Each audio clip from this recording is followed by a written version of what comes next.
రాష్ట్రంలో విద్యుత్ పంపిణీ సంస్థలపై రెండు ప్రభుత్వాలు ప్రేమ కథను నడిపిస్తున్నాయన్నారు మాజీ నిఘా chief AB Venkateswara Rao. TDP YCP ప్రభుత్వాలు అవినీతికి వంత పాడుతున్నాయన్నారు. మద్యం కుంభకోణం కంటే ఇది అతిపెద్ద కుంభకోణం అంటున్న వెంకటేశ్వరరావుతో మా ప్రతినిధి దామోదర్ ఫేస్ టు ఫేస్.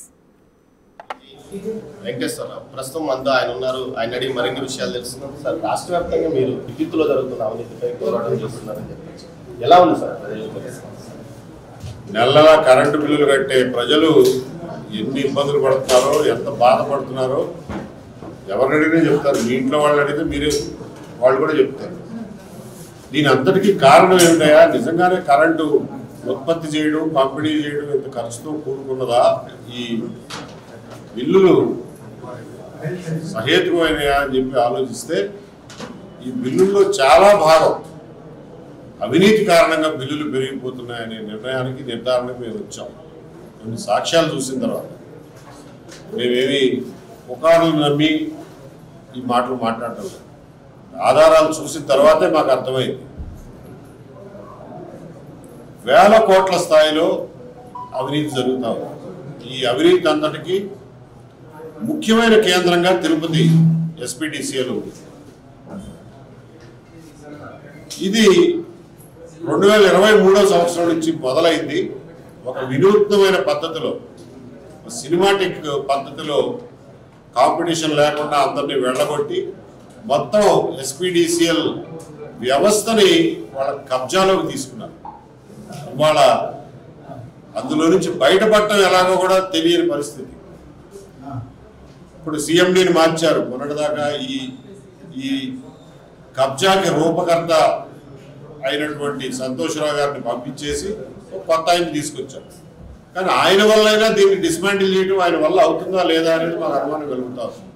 ఆయన వల్లే కాదు, ఈవెన్ ఈ ప్రభుత్వం వల్ల అవుతుందా అని కూడా మాకు అనుమానం కలుగుతాం. ఎందుకంటే అంత గట్టిగా ఉచ్చు బిగించేశారు. దీని నుంచి బయటపడకపోతే, ప్రజలు కనుక ఉద్యమించకపోతే, ప్రజలు ప్రశ్నించకపోతే ఇది ఇంకా పెరిగి ఎక్కడ వరకు దారి తీస్తుందో కూడా ఊహించుకోలేదు. కాబట్టి దీంతో పోలిస్తే మద్యం కుంభకోణం ఒక జుజుబీలాగా కనిపిస్తుంది. వెంకటేశ్వర స్వామి ఆదాయం కూడా దిగదుడిపే దీని ముందు చూస్తే. కాబట్టి దీని యొక్క తీవ్రతని ప్రజలు అర్థం చేసుకోవాలనేది మా కోరిక. ఈఆర్సీ స్వతంత్ర సంస్థ అని అంటే అంతకన్నా భ్రమ ఇంకొకటి ఉండదు. ఈఆర్సీ ఒక సంస్థ అంతే, అదేమి స్వతంత్ర సంస్థ కాదు. ఈఆర్సీకి చైర్మన్ నియమించేది ప్రభుత్వమే, మెంబర్లను నియమించేది ప్రభుత్వమే. ఒకసారి నియమించిన తర్వాత వాళ్ళకి తీసేయడం కుదరదు. కాబట్టి నియమించేటప్పుడే కొంచెం జాగ్రత్త పడి మనం చెప్పినట్టు వినే వాళ్ళనే నియమించుకోవడం ఒకటే ప్రభుత్వం చేయగలదు.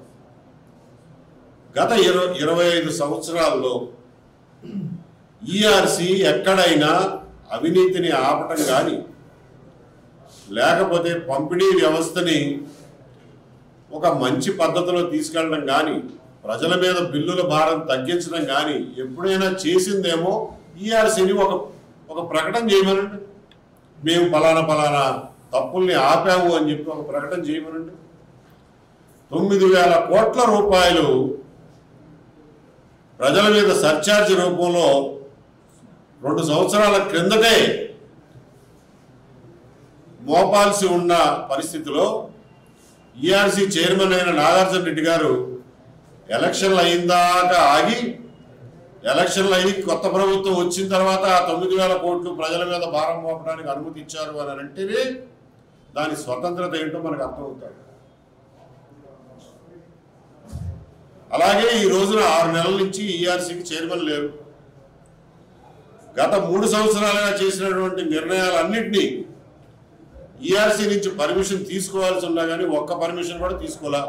దీని మీద న్యాయ పోరాటం చేస్తారా, లేకపోతే ప్రజల్లో చైతన్యం చేయడానికి ఎలాంటి స్టెప్ నెక్స్ట్ వేయబోతుంది? ఇప్పటికే ఒక రిట్ పిటిషన్ హైకోర్టులో ఉంది. దానికి తోడు ఇంకొక public interest litigation writ petition వేయాలనే ఆలోచనలో ఉన్నాం. దానికి మెటీరియల్ ప్రిపేర్ చేస్తున్నాం. దాన్ని కూడా న్యాయస్థానంలో వేసి ముందు ఈ అవినీతి ఇంకా కొనసాగకుండా అడ్డుకట్ట వేయాల్సిన చేయాల్సినటువంటి అవసరం ఉంది. దానికి చేయగలిగిన మా వల్ల చేతనైన ప్రయత్నాలన్నీ చేస్తాం.